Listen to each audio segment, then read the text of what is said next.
오늘 우리가 함께 나눌 하나님의 말씀은 누가복음 22장입니다. 14절 말씀부터 23절 말씀까지를 교독하겠습니다.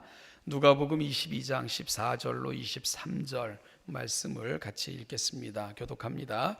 때가 이름에 예수께서 사도들과 함께 앉으사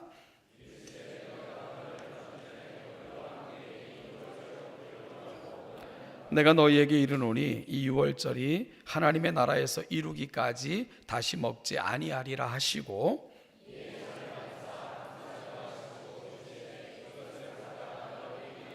내가 너희에게 이르노니 내가 이제부터 하나님의 나라가 임할 때까지 포도나무에서 난 것을 다시 마시지 아니하리라 하시고,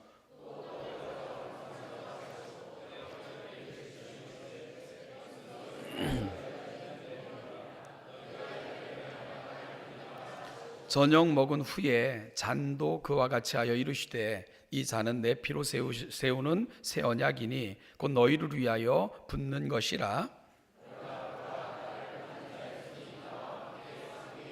인자는 이미 작정된 대로 가거니와 그를 파는 그 사람에게는 화가 있으리로다 하시니, 우리 중에서 이 일을 행할 자가 누구일까 하더라. 아멘. 예수님의 이름으로 기도하옵나이다. 아멘. 누가가 전하는 복음 속에는 유난히 대조되는 그림들이 자주 나타납니다. 지난주에는 대제사장과 서기관들로 대표되는 탐욕과 욕망의 노예가 되어 예수를 어떻게 죽일까 궁리하고 기회를 엿보는 자들의 그림과 자신의 욕망과 욕심의 노예가 아닌 순수하고 성결한 마음으로 자신의 처소를 예수와 제자들의 유월절 만찬을 위한 자리로 내어주었던 이름 없는 또 한 제자의 모습이 대비되어 나타나는 그림을 살펴봤습니다. 이 두 그림을 통해 누가는 오늘 나는 내가 살아가는 삶의 자리에서 어느 편에 서 있는가를 묻게 해주는 것 같은 느낌을 가질 수 있었지요. 여러분, 지난 한 주 여러분들의 삶은 어떠셨습니까? 어느 편에 서셔서 누구를 위해 무엇을 위해 살아오셨습니까? 순수한 마음으로 자신의 처소를 기꺼이 예수와 제자들의 그 만찬 자리로 제공했던 그 제자, 따라서 하나님은 그를 통해 그곳의 새로운 시대 구원의 거룩한 역사를 이루어갈 교회의 기초로 그 공간을 사용하셨고요. 또 그의 인생은 하나님의 놀라운 복음을 증거하는 인생으로 삼아주셨던 그 역사를 우리가 다시 한번 기억하면서 하나님이 한 주간 하나님의 뜻에 합하게 우리의 순수하고 아름다운 헌신을 하나님께 드림으로 하나님께서 우리를 사용하셔서 그 거룩한 역사를 이루어 가시는 데 쓰임받는 그런 하나님의 거룩한 도구들이 되게 하옵소서 하는 간절한 기도와 소망을 안고 이 한 주간도 하나님의 영광을 드러내는 저와 여러분들이 되시기를 주님의 이름으로 축복합니다. 이어지는 본문인 오늘 함께 읽은 본문도 이러한 대조적인 그림이 보여지고 있습니다. 한 그림은 주님의 모습이고요. 그리고 또 한 그림은 다시 가룟 유다가 그려내고 있는 그림입니다. 한 그림은 모든 것을 내어주시는 그러한 그림이라면, 또 한 그림은 호시탐탐 기회를 노리며 자신의 야욕을 채우는 데 혈안이 되어 있는 그런 두 그림이 또 겹쳐서 오늘 함께 읽은 본문에는 나타나고 있습니다. 오늘은 이 두 그림을 또 함께 살피는 가운데서 우리가 또다시 나아가야 되는, 하나님이 기대하시고 원하시고 소망하시는 것이 무엇인가를 우리 가슴에 담고 우리가 살아가는 삶의 자리가 하나님의 아름다운 그림을 또다시 그려드리고 이루어가는 아름다운 삶이 되기를 소망하며 말씀 앞에 설 수 있기를 간절히 소망합니다.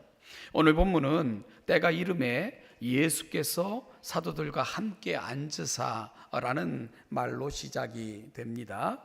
여기서 때라는 말이 굉장히 중요한데요, 여기서 때라는 것은 아주 중요한 때, 예정된 때를 일컬을 때 사용하는 단어입니다. 하나님께서 자신의 뜻을 이루고자 하시는 때가 이르렀다는 것을 누가는 설명하고 있는 것이고요. 예수님은 여전히 자신의 뜻대로가 아닌 하나님의 뜻대로 순종하고 계셨음을 누가는 또다시 말씀해주고 있는 것입니다. 예수님의 사명은요, 전적으로 하나님의 때에 맞추어져 있었습니다. 또한 예수님은 이 때를 위해 철저하게 준비하시며 그 때를 향해 나아가셨던 생애였음을 성경은 기록으로 증언해주고 있는 것이지요. 여러분, 그러면 이 때가 언제를 말하는 거죠? 십자가의 때를 말하는 것입니다. 십자가를 지시기 위해 예수님은 이 땅에 오셨고요, 예수님은 준비하셨고, 또한 이 십자가를 설명하시기 위해 오늘 마지막 유월절 만찬도 준비하셔서 제자들에게 베풀고 계신 것입니다. 그래서 예수님께서 이렇게 말씀하셨습니다. 내가 고난을 받기 전에 너희와 함께 이 유월절 먹기를 원하고 원하였노라. 예수님은 십자가의 고난을 앞두고 이 유월절 식사를 원하고 원하셨다고 제자들에게 설명하셨습니다. 여러분, 원하고 원하셨다 강조잖아요, 그죠? 예수님께서 얼마나 간절하게 이 식사를 원하고 계셨는가를 누가는 알려주고 있는 겁니다. 그렇다면 예수님의 이 말씀을 통해서 보건대 예수님께서 제자들과 함께 갖기를 원하셨던 유월절 마지막 저녁 식사는요, 단순하게 과거에 이스라엘 백성들이 받은 바 은혜를 기억하며 기념했던 그 밤에 유월절의 의미에 머무르거나, 아니면은 이제 예수님께서 십자가 지실 시간 가까워 오니까 제자들과 함께 송별식을 하길 원하셔서 준비하셨던 잔치, 그런 의미를 훨씬 더 넘어서고 있다는 것을 우리가 확인할 수 있게 되는데요. 오늘 예수님의 말씀을 통해 보면 유월절 식사는 예수님이 담당하실 고난과 깊은 연관이 있다는 것을 우리가 알게 되는 겁니다.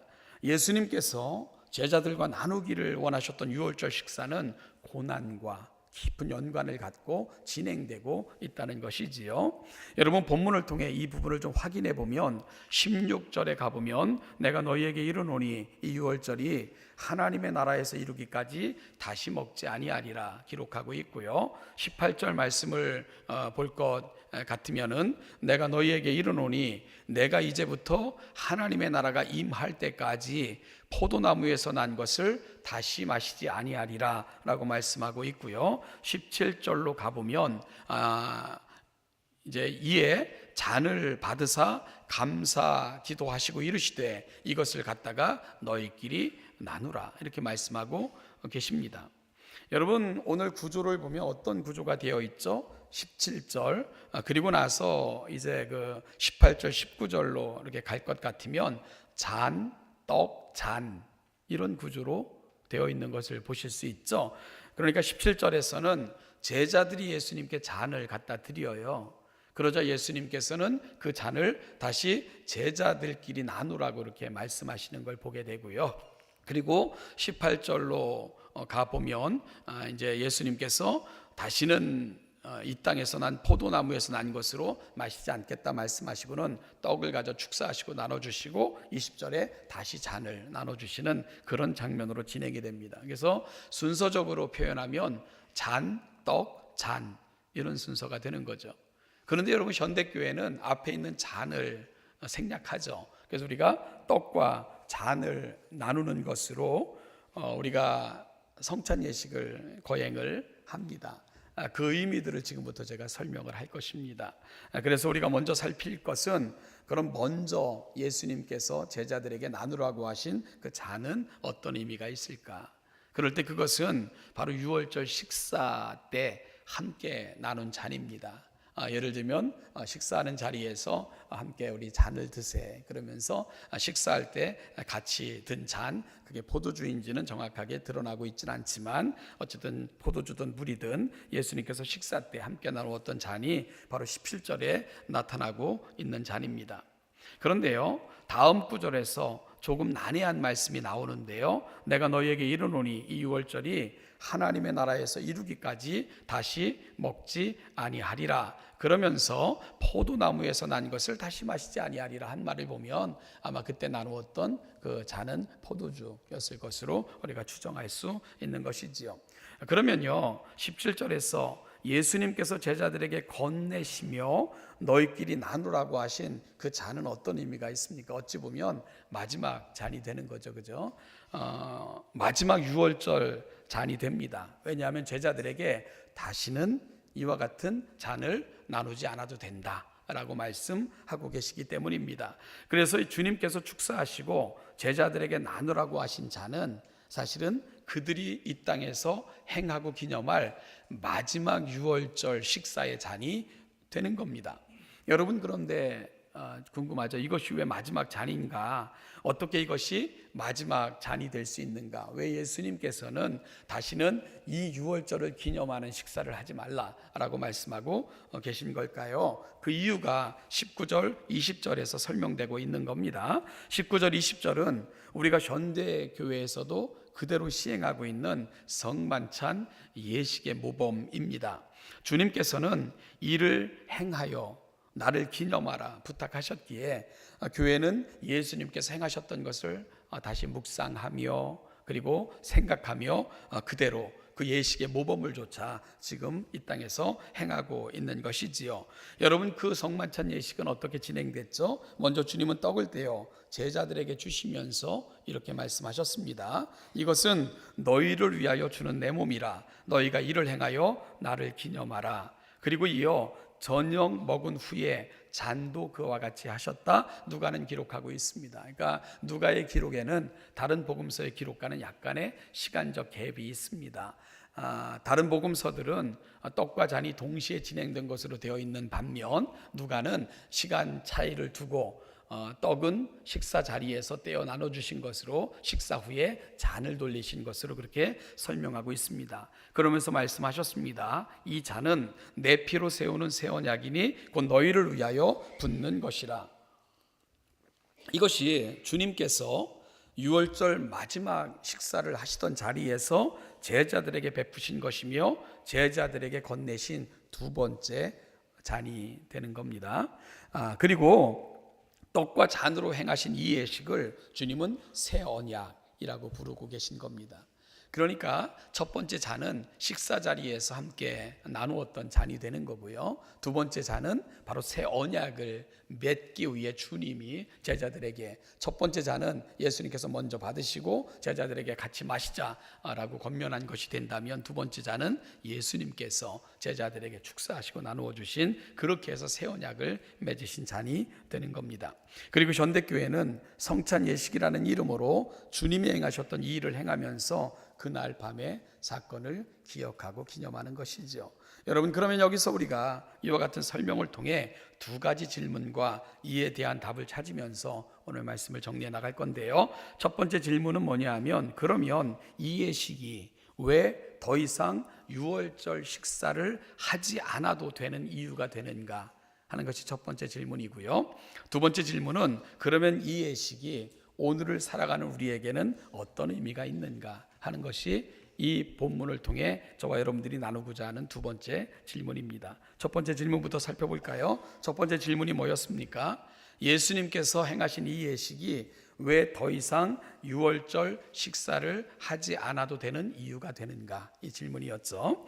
여러분 이 질문에 대한 답을 저와 여러분들이 찾아가려면 유월절 식사의 유래를 조금 살피는 것이 중요할 듯합니다. 유대인들의 유월절 식사는 어디서부터 기인이 됩니까? 과거 애굽에서 종로로 탈 때 하나님께서 애굽까지 찾아오셔서 그 밤에 애굽으로부터 이스라엘 백성들을 구해내셨던 출애굽 사건으로부터 이 식사가 유래되어지고 있지요.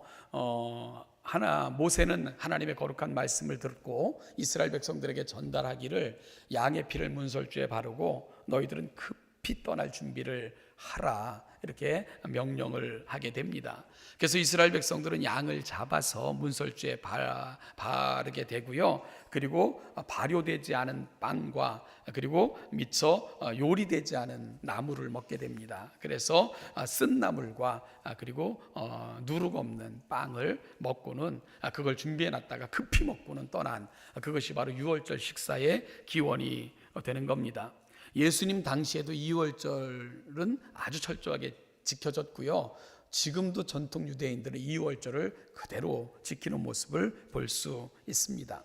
여러분, 그러면 그들이 유월절 전통을 지키면서 유월절 식사를 쓴 나물과 무교병을 먹으면서 기대하는 것, 예수님 당시에는 그 기대가 어떻게 발전되어 있었는가? 첫 번째는 기념의 의미가 있죠. 하나님께서 과거 애굽에서 우리를 구해내셨다, 급하게 우리를 구원해내신 그 하나님의 구원의 역사를 기억하며 우리는 이 식사를 예식으로 지키고 있는 거다 하는 것이 첫 번째 의미였다면, 그들은 또 다른 기대를 갖고 있었다는 거예요. 뭐죠? 또 다른 구원에 대한 기대입니다. 하나님께서 지금 그들의 삶의 자리에 찾아오셔서 그들이 당하는 정치적, 경제적 모든 억압으로부터 해방시켜 주실 또 다른 위대한 구원을 그들은 기대하면서 그 하나님 애굽에 그렇게 찾아오신 것처럼 강한 손과 편팔로 바로를 무너뜨리고 구원해 내신 것처럼 하나님 또 다른 더 큰 구원을 우리에게 허락하여 주시옵소서, 이런 기대를 갖고 유월절 식사를 예식으로 진행하고 있었다는 것입니다.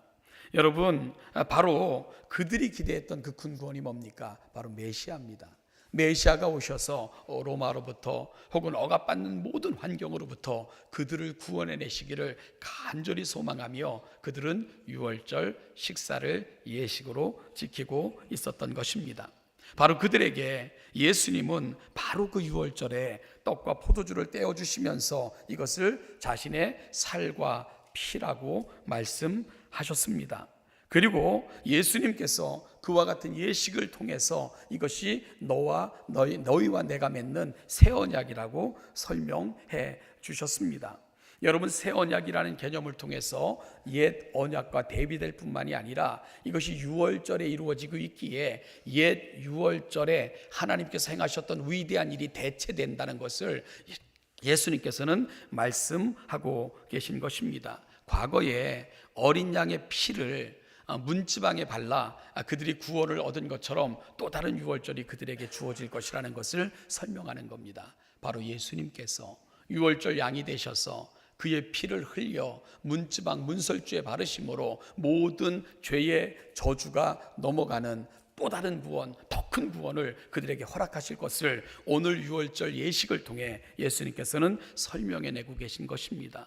여러분, 그러니 그들이 기대했던 것, 식사하면서 그들이 소망했던 것, 그 온전한 구원이 예수 그리스도를 통해 그들에게 이루어지는 것입니다. 그러니 과거에 그들이 기대했던 유월절 식사는 더 이상 필요가 없게 되는 것이지요. 예수님의 죽음으로 말미암아 그들이 기대했던 모든 것이 완성되고 과거로부터 구약의 모든 선지자들이 외쳤던 그 구원의 날이 임하기 때문에 과거에 그들이 또 다른 것을 기념하며 그렇게 지켰던 식사는 필요 없는 것입니다. 예수님께서 이 모든 것을 완성하셨기 때문입니다. 이것이 바로 더 이상 너희가 이 땅에서 이 잔을 들고 과거를 기억할 필요가 없을 것이다 말씀하신 주님의 뜻이 되는 것입니다. 그래서 하나님의 나라가 임할 때까지 포도나무에서 난 것을 다시 너희가 마시지 아니하리라 라고 말씀하신 것입니다.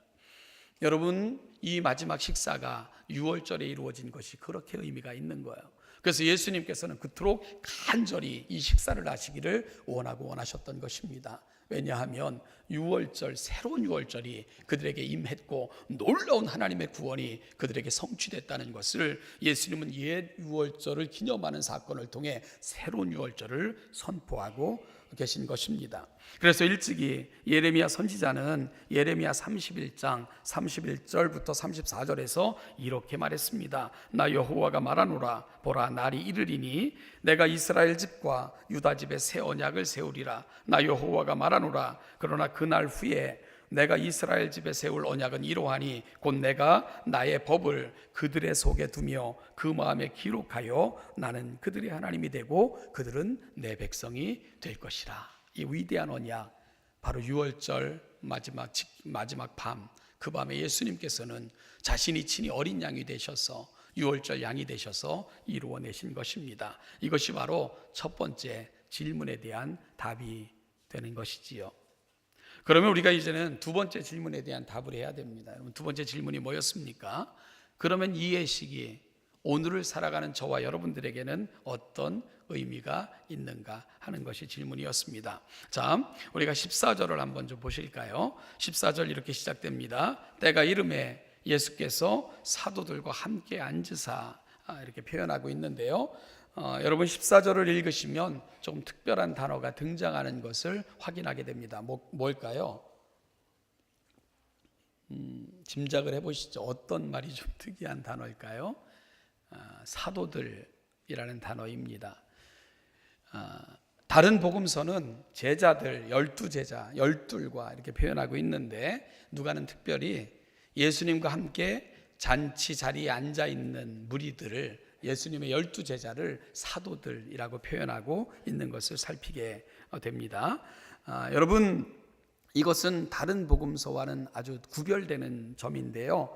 그러면 누가는 왜 그 자리에 모여있는 12명의 제자를 사도들이라고 부르고 있는 것일까요? 아주 중요한 누가의 의도가 이 단어 속에는 포함되어져 있습니다. 그것은 장차 이 땅에 세워질 교회의 기초로서의 역할에 주목하고 있는 것입니다.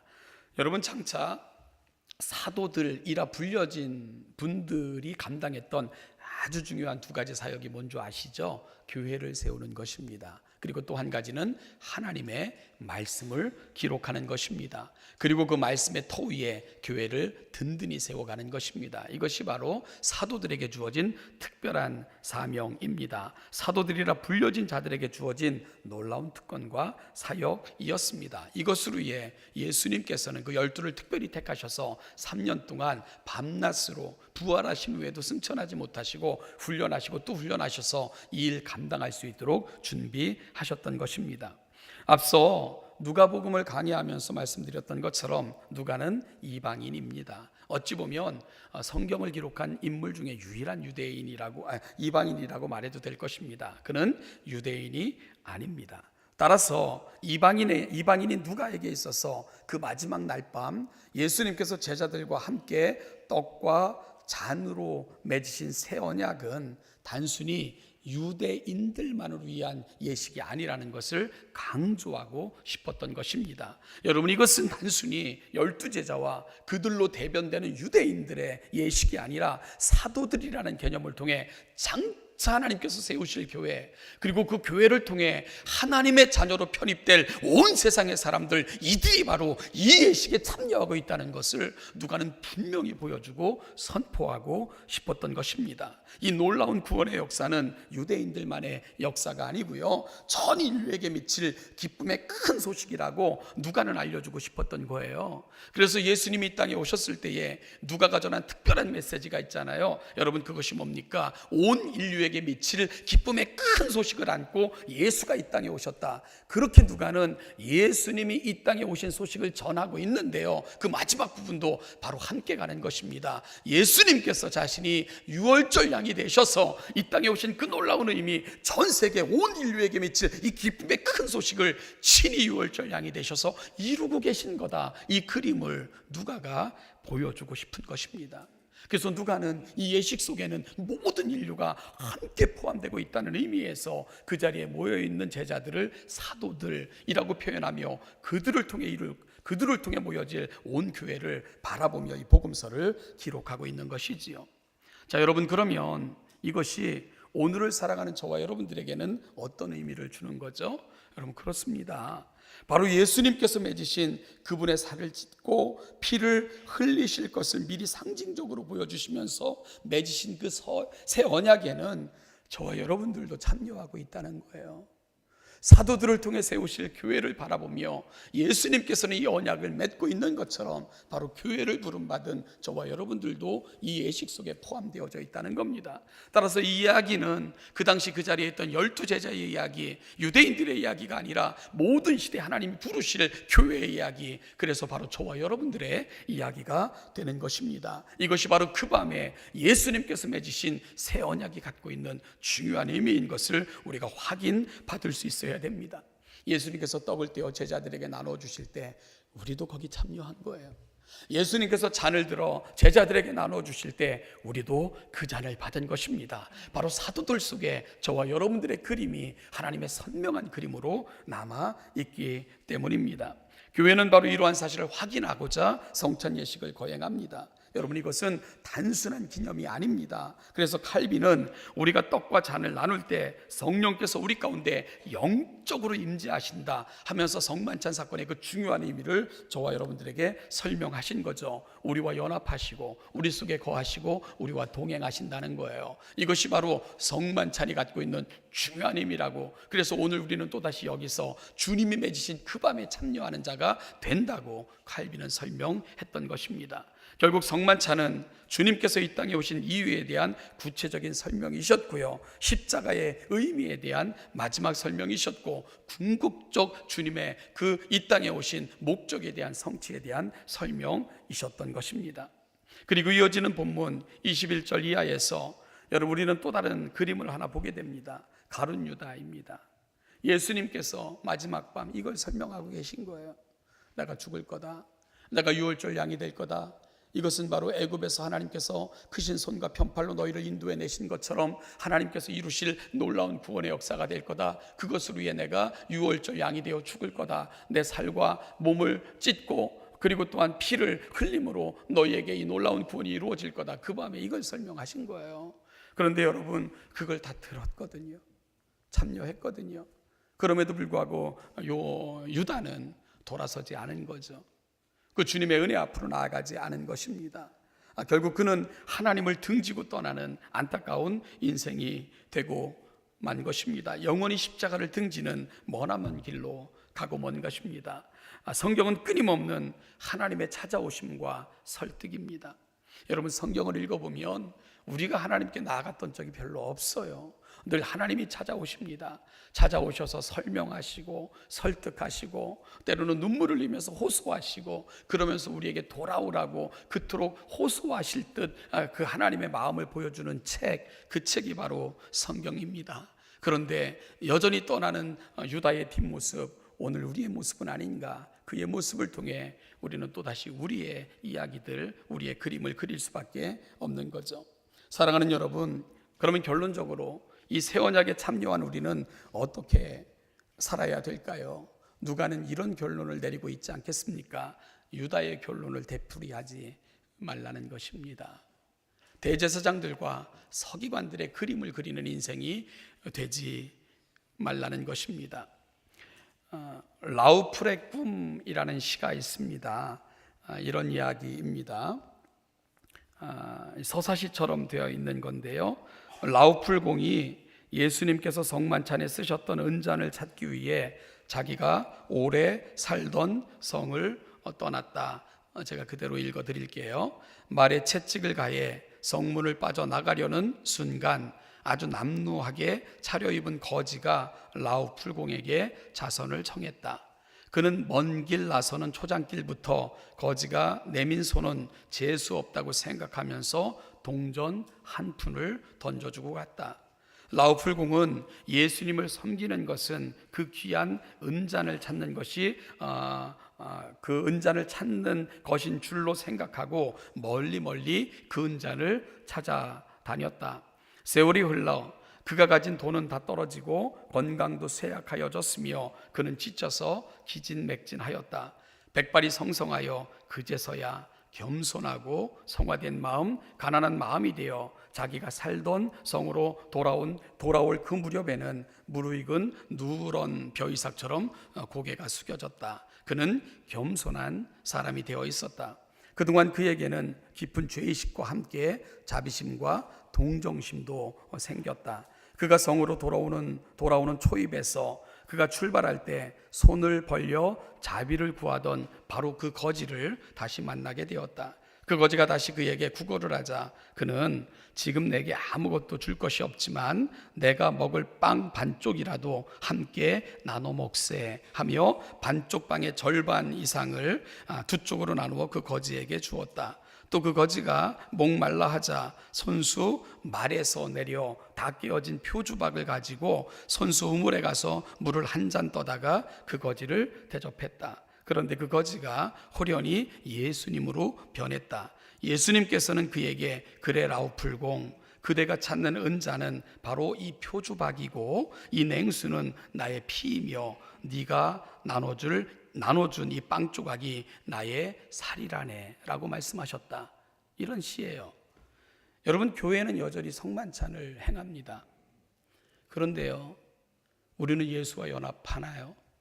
그 예수님이 우리 속에서 살아 역사하시는 분으로 우리 삶의 내용을 만들고 있나요? 여전히 우리는 그저 기념의식으로 이 예식을 마치고 있는 것은 아닌가? 오늘 이 시와 그리고 누가가 보여주고자 하는 선명한 그림 속에서 우리가 가는 걸음 잠깐 멈추시고 나는 어디에 서 있는가? 나는 어떻게 살아가고 있는가? 나는 여전히 유다의 길에 서 있는 것은 아닐까? 아무런 의미 없는 신앙인의 삶을 살고 있는 것은 아닌가? 깊이 돌아보며 우리 신앙의 그림을 다시 그리기를 결정하고 작정하는 이 아침 되시기를 주님의 이름으로 축복합니다. 기도하겠습니다. 하나님 아버지, 오늘 또다시 우리 주님이 흘리신 보혈과 살찌고 우리에게 먹여주셨던 주님의 떡을 기억합니다.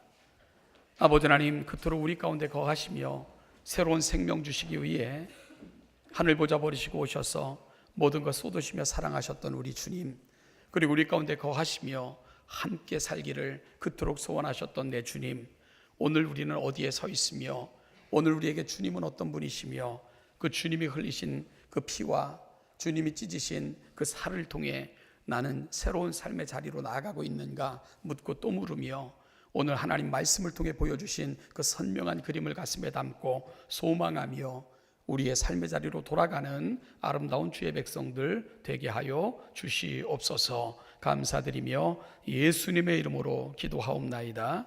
아멘.